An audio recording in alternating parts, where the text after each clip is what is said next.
Almost every morning, and usually before I've made it downstairs, my wife does a tour of the garden, refilling the numerous bird feeders we have.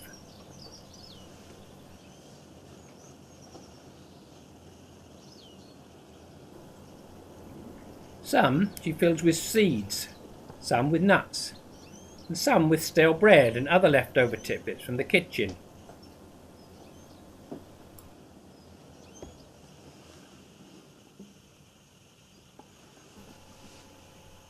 Each feeder is designed for a particular food type, and each feeder food combination is intended to attract particular bird varieties into the garden.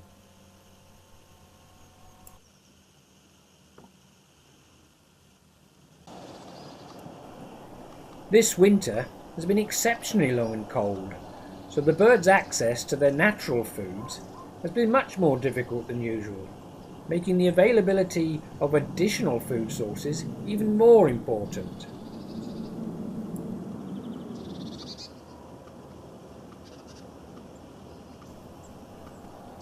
We are lucky. Our semi-rural location means we see a particularly wide variety of birds, from the ubiquitous blue-tit to the less common siskin and redpoll.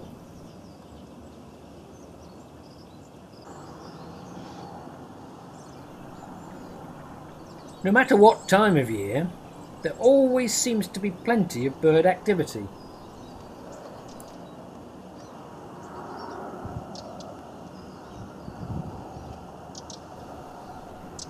This covered table is a favourite for blackbirds, but is also visited by robins and other small songbirds.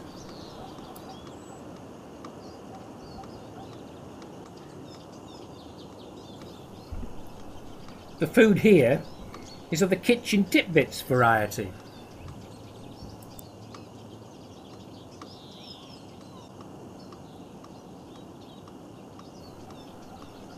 Of course, it's important to feed the birds all year round, but it's particularly important to feed them through the winter when snow's on the ground.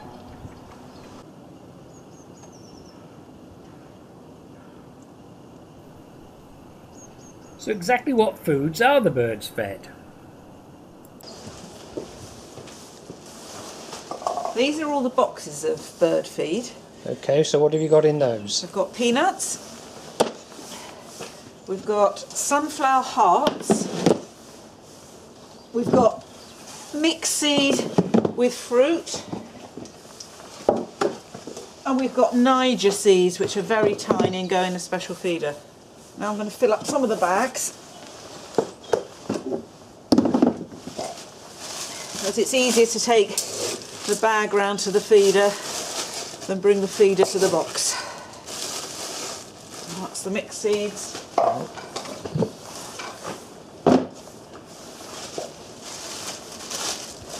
These are sunflower hearts, finches like.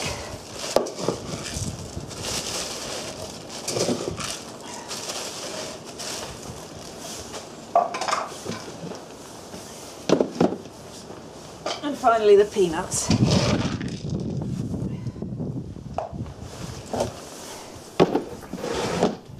This is one of our peanut feeders. Although blue-tits and other small birds can easily feed when the level is low, other larger birds, such as the woodpecker, find it more difficult. So it's time to top it up.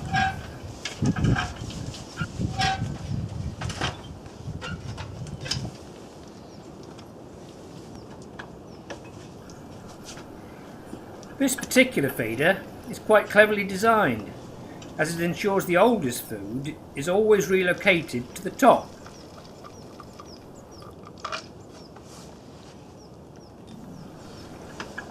Access is a bit tricky at the best of times, but in snowy conditions it's as well to be particularly careful.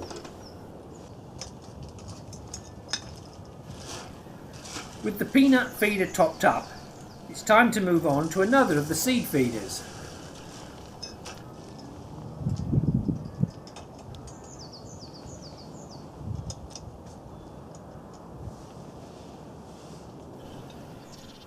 It doesn't take long before the blue tits, great tits and other seed eaters return to the newly topped up feeder.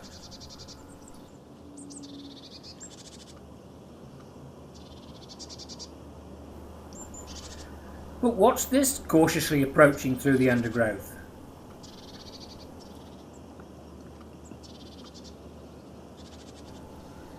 Of course, I can see now, it's a pheasant.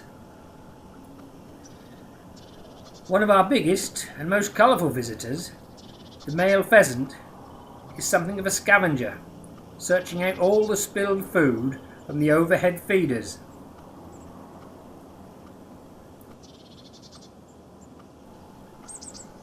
It's good to know nothing goes to waste, and that a little spilled food can attract such a special bird into the garden.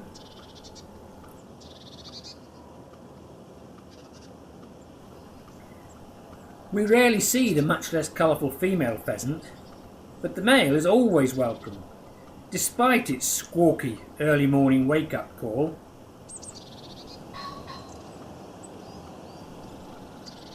It's somewhat difficult to understand why some folks pay good money for the opportunity to shoot these magnificent creatures.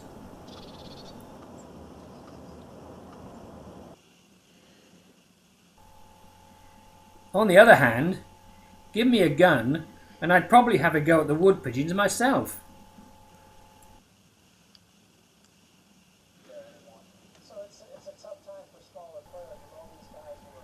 Now here is a game bird, a robin, seeking out its favourites from amongst the titbits in the feeder just outside our kitchen window.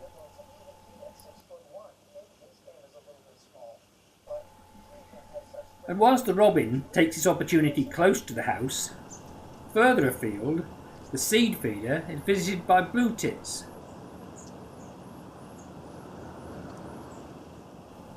A greenfinch, a male chaffinch,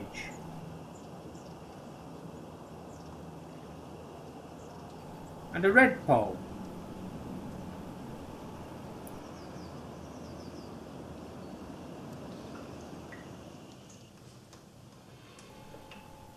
Meanwhile, in yet another part of the garden, what's left in the fat cake feeder is being argued over by blackbirds and a woodpecker. This very popular fat cake is a composite feed which my wife prepares herself. So what are the main ingredients of this bird food then? Lard, suet, seeds, fruit, nuts. Let's see how you do it then. So the first thing's what? To melt the lard? Melt the lard in a saucepan.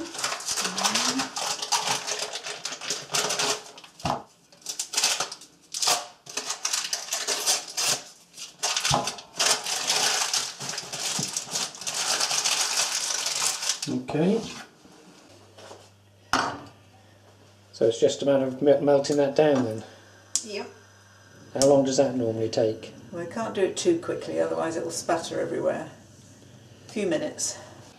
Right, so you've got the lard melting. What do you do now? Just mix everything else together. Some nuts.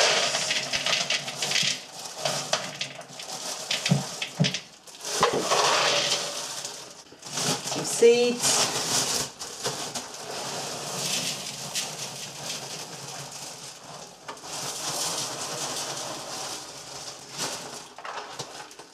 The suet.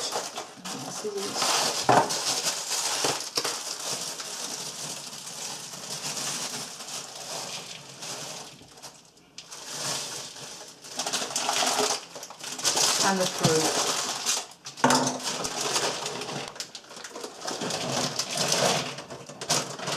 And mix that all together while the lard's melting. Okay. So that's it then, melted. What do you do next? Mix it into the mixture I prepared earlier. Okay.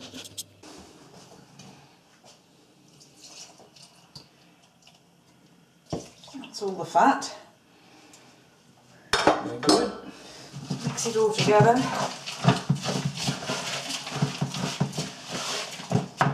That's one bowl. the same again with the other. Now that's all mixed into the tray. Spread it all out, firm it down. And the other one.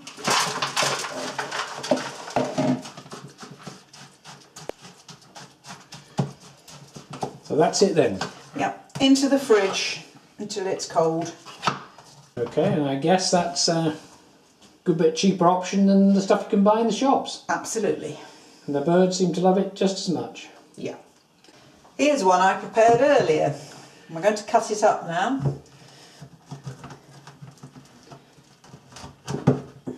Hopefully it'll come out in one piece. There you go, ready to go out in the garden.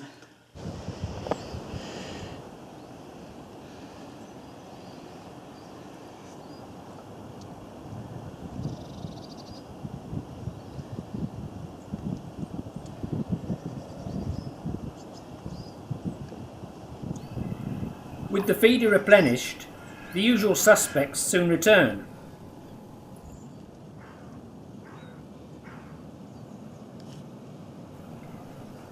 Whilst in nature, blackbirds are normally ground feeders, they are quite happy to visit our table feeders. However, they don't normally feed from swinging feeders, or feeders where the foothold isn't solid. So it says something about this fat cake when they have mastered the art of feeding whilst on the move.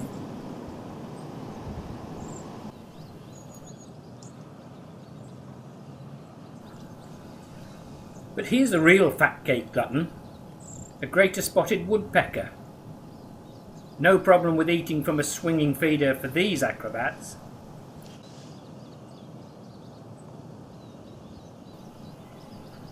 Once in place, there's very little that can dislodge them, but then that does give us a chance to observe them in close-up, which isn't always easy with these rather secretive birds.